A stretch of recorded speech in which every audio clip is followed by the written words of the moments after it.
Hello everyone, नमस्कार, प्रणाम, स्वागत है प्यारे साथियों। आप सभी लोग कैसे हो? ज़रा कमेंट कर कर मेरे को बताइए आप सभी लोग कैसे हो। अच्छे हो ना तो कमेंट कीजिए आप सभी लोग। चलिए, आज आप लोग का टॉपिक रहेगा 12 क्लास ज्योग्राफी यानी कि भूगोल का ऑब्जेक्टिव प्रश्न 12 क्लास के लिए आए हैं। ज्योग्राफी यानी कि भूगोल का टॉप 30 ऑब्जेक्टिव प्रश्न आप लोग के लिए आए हैं। इम्पोर्टेंट प्रश्न आप लोग के लिए है, वीवीआई प्रश्न आप लोग के लिए है, इसलिए आज का क्लास मिस मत कीजिएगा। शुरू से लेकर एंड तक आज का इस क्लास को ज़रूर देखिएगा। चलिए, देरी नहीं करते हैं, वीडियो को शुरू करते हैं पहले 9 प्रश्न पर।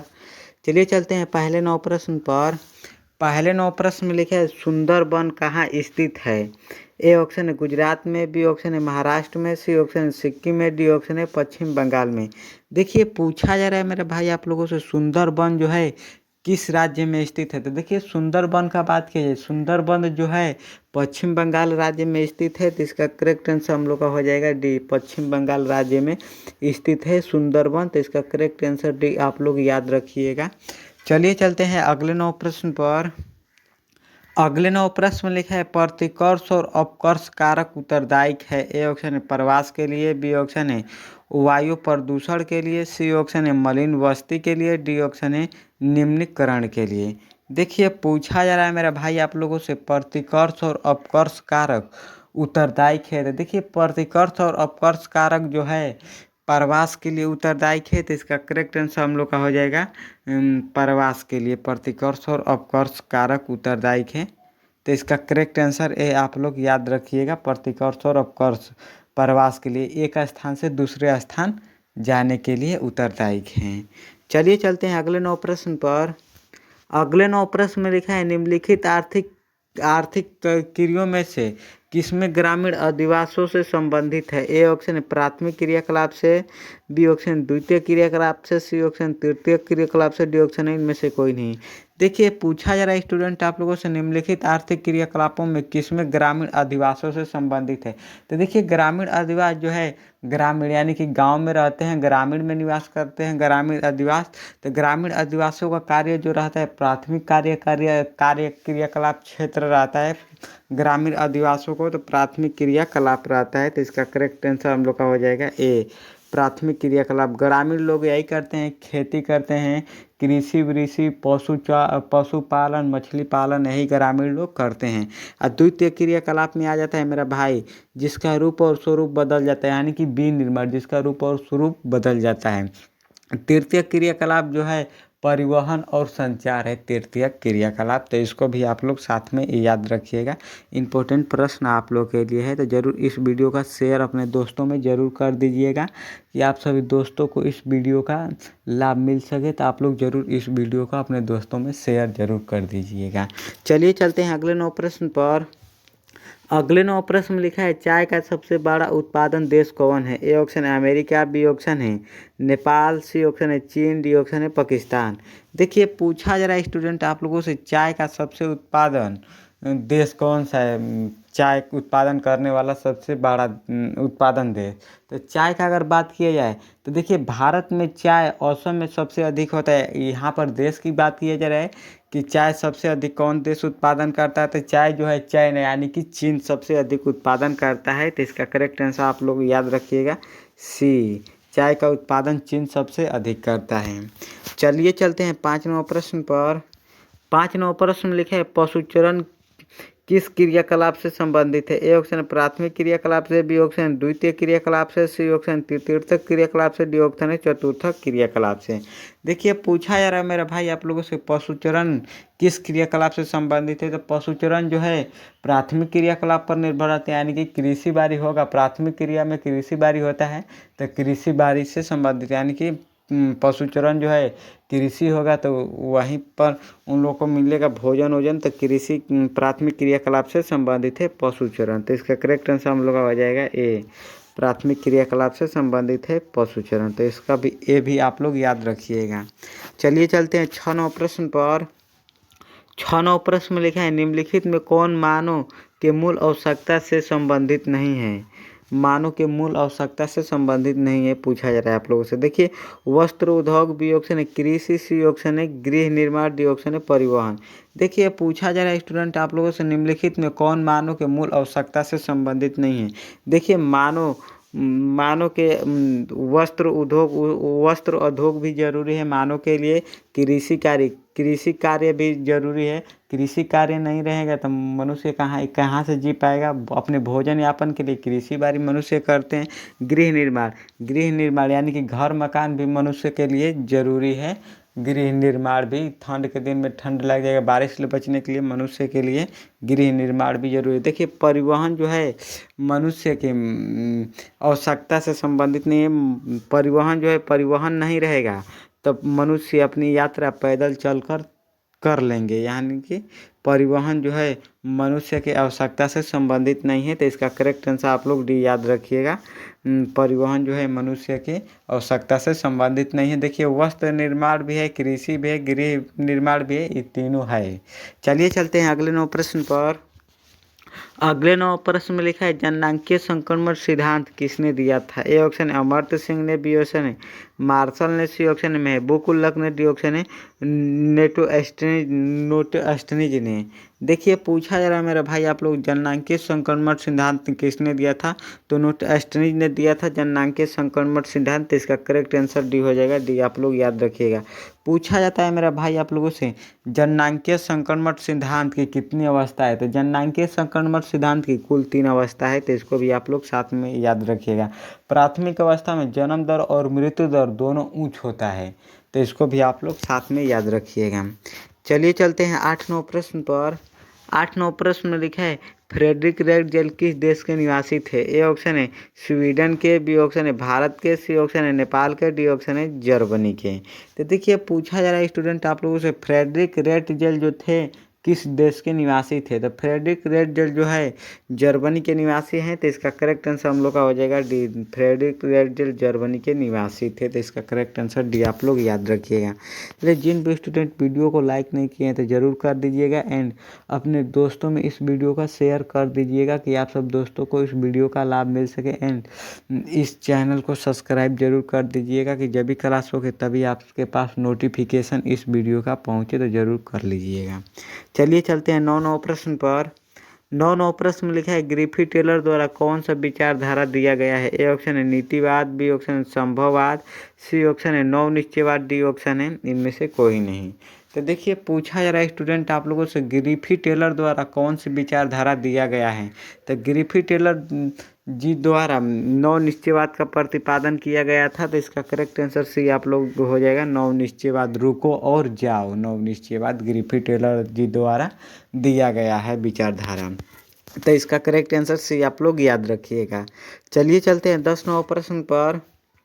10-9 प्रश्न में लिखा है जनसंख्या परिवर्तन के घटक कौन सी है। ए ऑप्शन है जन्म, बी ऑप्शन है मृत्यु, सी ऑप्शन है प्रवास, डी ऑप्शन है इनमें से सभी। देखिए पूछा जा रहा है आप लोगों से जनसंख्या परिवर्तन के घटक कौन से है। तो जनसंख्या परिवर्तन के घटक जन्म दर भी है, मृत्यु दर भी है और प्रवास भी है जनसंख्या परिवर्तन के घटक।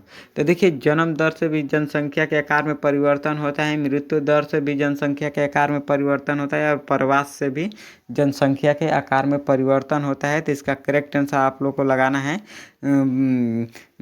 इनमें से सभी जनसंख्या के आकार में परिवर्तन होता है, इनमें से सभी से। तो इसका करेक्ट आंसर डी आप लोग का करेक्ट आंसर हो जाएगा। आप लोग याद रखिएगा। चलिए चलते हैं 11-9 प्रश्न पर। 11-9 प्रश्न में लिखा है निम्नलिखित में कौन सांस्कृतिक नगर है। ए ऑप्शन है मक्का, बी ऑप्शन है लंदन, सी ऑप्शन है कैनबरा, डी ऑप्शन है ओस्का। तो देखिए पूछा जा रहा है आप लोगों से निम्नलिखित में कौन सांस्कृतिक नगर है। तो सांस्कृतिक नगर की बात किया जाता है, सांस्कृतिक नगर जो है सांस्कृतिक नगर मक्का है सांस्कृतिक नगर। तो इसका करेक्ट आंसर हम लोग का हो जाएगा ये मक्का जो है सांस्कृतिक नगर है। यहाँ पर मुस्लिम लोग अपने हज यात्रा करने जाते हैं मुस्लिम लोग मक्का में। तो ये सांस्कृतिक नगर है। तो इसका करेक्ट आंसर ए आप लोग का हो जाएगा। ये आप लोग याद रखिएगा। चलिए चलते हैं अगले 9 प्रश्न पर। अगले 9 प्रश्न में लिखा है प्राथमिक क्रियाकलाप करने वाले लोगों को कहा जाता है। ए ऑप्शन है नीला कलर श्रमिक, बी ऑप्शन है लाल कलर सार्मिक, सी ऑप्शन सफ़ेद कलर सार्मिक, डी ऑप्शन है इनमें से कोई नहीं। तो देखिए पूछा जा रहा है मेरा भाई आप लोगों से, प्राथमिक क्रियाकलाप करने वाले लोगों को कहा जाता है। तो प्राथमिक क्रियाकलाप करने वाले लोगों को कहा जाता है लाल कलर सार्मिक कहा जाता है। तो इसका करेक्ट आंसर हम लोग का हो जाएगा बी, लाल कलर सार्मिक प्राथमिक क्रियाकलाप करने वालों को कहा जाता है। तो इसका करेक्ट आंसर बी हम लोग का करेक्ट आंसर हो जाएगा, लाल कलर सार्मिक कहा जाता है प्राथमिक क्रियाकलाप करने वालों लोगों को। तो इसका करेक्ट आंसर बी हो जाएगा। प्राथमिक क्रियाकलाप करने वाले लोग ग्रामीण में रहते हैं, कृषि बाड़ी पर निर्भर रहते हैं, तो इसी को लाल कलर सार्मिक भी कहा जाता है। चलिए चलते हैं 13 प्रश्न पर। 13 प्रश्न में लिखा है संदेश का आदान प्रदान कहलाता है। ए ऑप्शन है परिवहन, बी ऑप्शन है दूरसंचार, सी ऑप्शन है संचार, डी ऑप्शन है व्यापार। तो देखिए पूछा जा रहा है स्टूडेंट आप लोगों से संदेशों का आदान प्रदान कहलाता है। तो संदेशों का आदान प्रदान जो कहलाता है, इसका करेक्ट आंसर आप लोग चैट सेक्शन में दीजिएगा। संदेशों का आदान प्रदान क्या कहलाता है? तो संदेशों का आदान प्रदान जो है संचार कहलाता है। तो इसका करेक्ट आंसर सी हो जाएगा हम लोग का, संदेशों का आदान प्रदान संचार कहलाता है। तो इसका करेक्ट आंसर सी आप लोग याद रखिएगा। चलिए चलते हैं अगले 9 प्रश्न पर। अगले 9 प्रश्न में लिखा है भारत में कुल रेल मार्ग की लंबाई कितना है? ए ऑप्शन है 60,000 किलोमीटर, बी ऑप्शन है 70,000 किलोमीटर, डी ऑप्शन है 68,000 किलोमीटर, डी ऑप्शन है 75,000 किलोमीटर। देखिए पूछा जा रहा है मेरा भाई आप लोगों से भारत में कुल रेल मार्ग की लंबाई कितना किलोमीटर है? तो भारत में कुल रेल मार्ग की लंबाई जो है 68,000 किलोमीटर है। तो इसका करेक्ट आंसर हम लोग का हो जाएगा सी, 68,000 किलोमीटर है भारत में कुल रेल मार्ग की लंबाई। तो इसका करेक्ट आंसर सी आप लोग का राइट आंसर देना है। चलिए चलते हैं 15 प्रश्न पर। 15 प्रश्न में लिखा है निम्नलिखित नगरों में कौन भारत का पीटर्सबर्ग कहलाता है? A option Jamshedpur, B option Jharkhand, C option Jharia, D option है भिलाई। तो देखिए पूछा जा रहा है आप लोगों से निम्नलिखित नगरों में कौन भारत का पीटर्सबर्ग कहलाता है? तो पीटर्सबर्ग वही कहलाता है, जमशेदपुर जो है पीटर्सबर्ग कहलाता है। तो इसका करेक्ट आंसर हम लोग का हो जाएगा ये, जमशेदपुर जो है पीटर्सबर्ग कहलाता है। तो ये आप लोग याद रखिएगा। देखिए झारखंड का झरिया में कोयला सबसे अधिक होता है, तो इसको भी आप लोग साथ में याद रखिएगा। चलिए चलते हैं अगले 9 प्रश्न पर। अगले 9 प्रश्न में लिखा है निम्नलिखित में कौन पूर्व रेलवे का मुख्यालय है? ए ऑप्शन है गोरखपुर, बी ऑप्शन है इलाहाबाद, सी ऑप्शन है हाजीपुर, डी ऑप्शन है उड़ीसा। तो देखिए पूछा जा रहा है मेरा भाई आप लोगों से निम्नलिखित में कौन पूर्व रेलवे का मुख्यालय है? तो पूर्व रेलवे का मुख्यालय जो है हाजीपुर है। तो इसका करेक्ट आंसर हम लोग का हो जाएगा सी, हाजीपुर जो है पूर्व रेलवे का मुख्यालय है। तो इसका करेक्ट आंसर सी आप लोग को करेक्ट जवाब देना है। चलिए चलते हैं 17 प्रश्न पर। 17 प्रश्न लिखा है भारत में अधिकांश विदेशी व्यापार होता है। ए ऑप्शन है स्थल और समुद्र के द्वारा, बी ऑप्शन है स्थल और वायु द्वारा, सी ऑप्शन समुद्र और वायु द्वारा, डी ऑप्शन है समुद्र द्वारा। तो देखिए पूछा जा रहा है मेरा भाई आप लोगों से भारत में अधिकांश विदेशी व्यापार होता है, यानी कि विदेशों से जो व्यापार होता है भारत में किस अर्थ से आता है, मतलब स्थल और या समुद्र द्वारा। तो देखिए यही तो पूछा जा रहा है आप लोगों से, भारत में अधिकांश व्यापार होता है, अधिकांश व्यापार जो है समुद्र द्वारा होता है। तो इसका करेक्ट आंसर हम लोग का हो जाएगा डी, समुद्र द्वारा अधिकांश व्यापार होता है भारत में विदेशों से, समुद्र के द्वारा आता है अधिकांश व्यापार। देखिए पूछा जाता है आप लोगों से व्यापार, अंतर्राष्ट्रीय व्यापार और राष्ट्रीय व्यापार किसे कहते हैं? तो देखिए आप लोग समझिए अंतर्राष्ट्रीय व्यापार जो है अपने देश से बाहर, यानी कि 2 देशों के बीच या 2 से अधिक देशों के बीच जो व्यापार होता है उसे अंतर्राष्ट्रीय व्यापार कहते हैं। और राष्ट्रीय व्यापार अपने देश के अंदर जो व्यापार हो रहा है उसे राष्ट्रीय व्यापार कहते हैं। तो इसको भी आप लोग साथ में याद रखिएगा। चलिए चलते हैं 18 प्रश्न पर। 18 प्रश्न में लिखा है मिसाई क्या है? ए ऑप्शन है एक कृषि उपज, बी ऑप्शन है एक जनजाति, सी ऑप्शन है एक मरुभूमि, डी ऑप्शन है एक चिकित्सक। देखिए पूछा जा रहा है आप लोगों से मिसाई जो है क्या है? मिसाई जो है एक जनजाति है। तो इसका करेक्ट आंसर हम लोग का हो जाएगा बी, मिसाई जो है एक जनजाति है। तो इसका करेक्ट आंसर बी हम लोग का करेक्ट आंसर हो जाएगा। चलिए चलते हैं 19 प्रश्न पर। 19 प्रश्न में लिखा है खरीफ फसल की कृषि ऋतु क्या है? ए ऑप्शन है अक्टूबर से मार्च, बी ऑप्शन है अप्रैल से जून, सी ऑप्शन सितंबर से जनवरी, डी ऑप्शन है जून से सितंबर। तो देखिए पूछा जा रहा है मेरा भाई आप लोगों से, खरीफ फसल की कृषि ऋतु जो है क्या है। खरीफ फसल की कृषि ऋतु जो है जून से सितंबर तक, जून या जून जुलाई में बोई जाती है, सितंबर अक्टूबर में काट ली जाती है खरीफ फसल की कृषि ऋतु। तो इसका करेक्ट आंसर डी आप लोग का करेक्ट आंसर हो जाएगा। आप लोग डी याद रखिएगा। खरीफ फसल की कृषि ऋतु जून से सितंबर। चलिए चलते हैं 20 प्रश्न पर। 20 प्रश्न में लिखा है भारत में नगरीय जनसंख्या का प्रतिशत है। ए ऑप्शन है 52%, बी ऑप्शन है 41%, सी ऑप्शन है 31%, डी ऑप्शन है 61%। देखिए पूछा जा रहा है आप लोगों से भारत में नगरीय जनसंख्या का प्रतिशत जो है कितना प्रतिशत है। तो भारत में नगरीय जनसंख्या का प्रतिशत जो है कुल 31% है। तो इसका करेक्ट आंसर हम लोग का सी हो जाएगा। भारत में नगरीय जनसंख्या का कुल प्रतिशत 31% है। चलिए आप लोगों से 20 ज्योग्राफी यानी कि भूगोल का ऑब्जेक्टिव प्रश्न पूछा गया है। 20 में आप लोग का कितना सही हुआ है कमेंट कर मेरे को बताइएगा। 20 में आप लोग का कितना सही हुआ है कमेंट कर जरूर बताइएगा। जिन भी स्टूडेंट वीडियो को लाइक नहीं किए हैं तो जरूर कर लीजिएगा। एंड इस वीडियो को शेयर अपने दोस्तों में ज़रूर कर दीजिएगा, खूब जमकर शेयर कर दीजिएगा। एंड सब्सक्राइब जरूर कर दीजिएगा इस चैनल को, तभी क्लास होके तभी आपके पास नोटिफिकेशन इस वीडियो का पहुँचे। चलिए आज का क्लास इतना ही रहने देते हैं। अगले क्लास में मिलने के लिए, तब तक के लिए आप लोगों से बहुत बहुत धन्यवाद। जय हिंद।